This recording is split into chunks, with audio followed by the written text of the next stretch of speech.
Muy buenas. Si recordamos nuestro análisis anterior, dejamos el final de la Edad del Bronce en un mundo que estaba, en plena ebullición, con redes comerciales cada vez más amplias.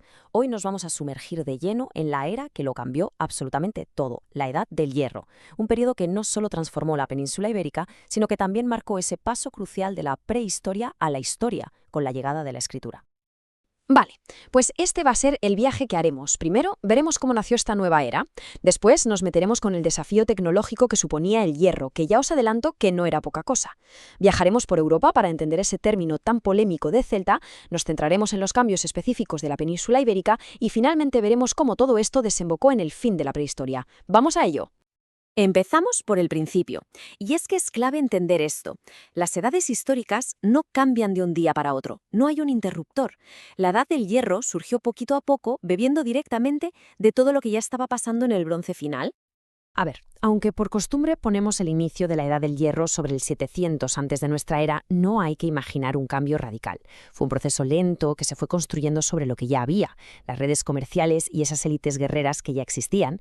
Pues ellas fueron la base de esta nueva etapa. Fijémonos en esta línea de tiempo. Aquí se ve claro que no hubo una revolución tecnológica de la noche a la mañana.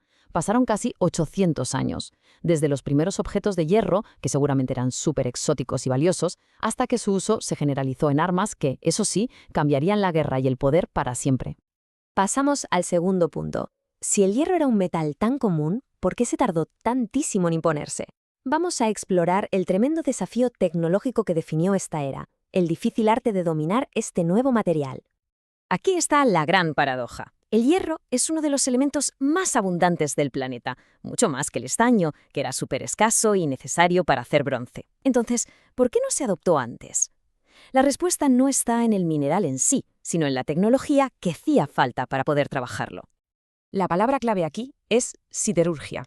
A diferencia del bronce, que se puede fundir a temperaturas, digamos, asequibles, el hierro necesitaba hornos muchísimo más potentes y, sobre todo, un control casi de químico sobre el fuego. O sea, era más ingeniería y química que simple artesanía.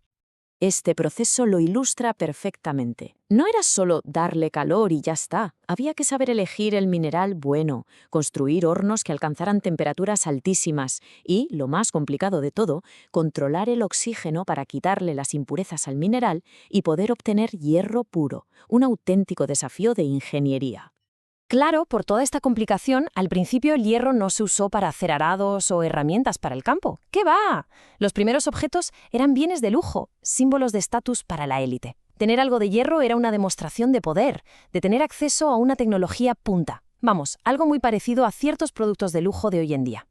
Bueno, ahora vamos a alejarnos un poco de la tecnología para ver el panorama cultural en Europa. Porque aquí es donde entran en juego dos grandes culturas y un nombre que a todos nos suena, pero que es bastante más complejo de lo que parece: los celtas. En el centro de Europa, dos culturas van a dominar la Edad del Hierro. Primero, Hallstatt, que es famosa por sus tumbas espectaculares de príncipes guerreros. Y después, Latén, que nos dejó un arte muy reconocible, lleno de espirales y formas abstractas, que es el que tradicionalmente asociamos con los celtas. Y esto nos lleva a un debate interesantísimo, que, ojo, sigue vivo hoy. ¿Existió de verdad un pueblo celta unificado como si fueran una sola cosa? ¿O es más bien una etiqueta que hemos puesto después a una red de pueblos muy diversos que sí, compartían cosas como el arte o la tecnología, pero que no tenían por qué sentirse parte de lo mismo? La historia, como vemos, no siempre tiene respuestas sencillas. Bien, pues ahora sí vamos a centrarnos en nuestra zona, en la península ibérica, que en esta época se convirtió en un punto de encuentro súper dinámico para un montón de culturas diferentes. La llegada de navegantes del Mediterráneo oriental, sobre todo fenicios y griegos, fue como un catalizador.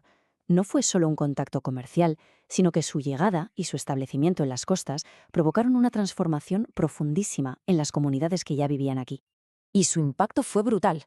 No solo traían productos para comerciar, trajeron innovaciones que cambiaron la vida diaria para siempre. El olivo y la vid, que redefinieron la agricultura, el torno de alfarero, que permitió hacer cerámica en masa, y nuevas técnicas para trabajar los metales.